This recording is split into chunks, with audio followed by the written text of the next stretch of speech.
দেখো বন্ধুরা, আজকে আমি একটা চাটের রেসিপি তোমাদের সাথে শেয়ার করছি।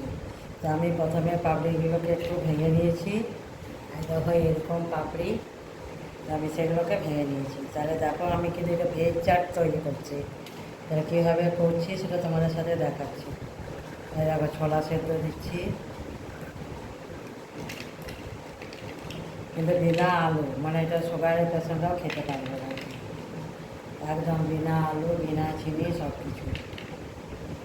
তার সঙ্গে ছোলা ভিজে দিচ্ছি,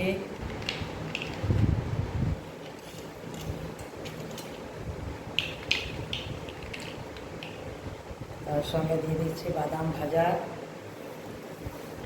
দেখতেও সুন্দর লাগবে, খেতেও ভালো লাগবে।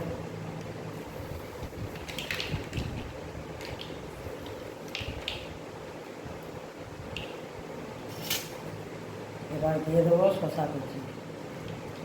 ধনে পাতা একটু দিলে ভালো লাগতো, কিন্তু ধনে পাতাটা আমার কাছে নেই। তোমরা যদি থাকে তো দেবে নিশ্চয়ই।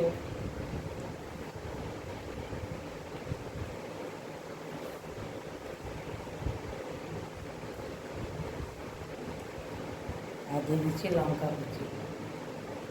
যদি বাচ্চারা খায় তো লঙ্কাটা স্কিপ করে যাবে।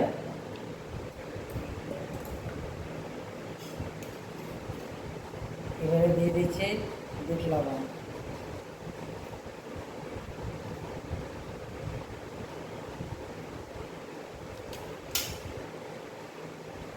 আর দিয়ে দিচ্ছি চাট মশলা।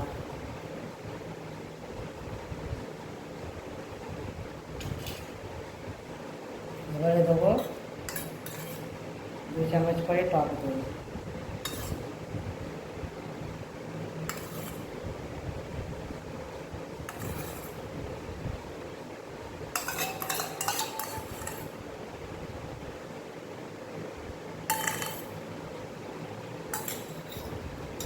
এর সাথে দেবো একটুখানি চাটনি, তেঁতুলের চাটনি।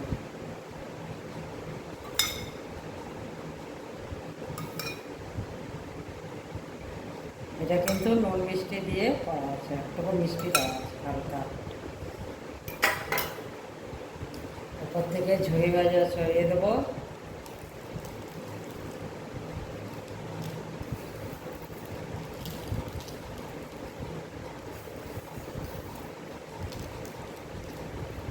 একটু বেশি করে ঝুড়ি ভাজা দিলে খেতে ভালো টেস্ট হবে,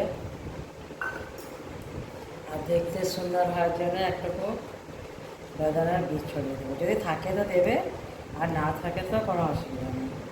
ওইটাই খুব সুন্দর খেতে লাগে এই রাতে বিকালবেলায় একটু স্ন্যাক্স হিসাবে। তো এই দেখো বন্ধুরা, আমার চাট রেডি। তোমরা কমেন্ট করে জানাবে কেমন হয়েছে।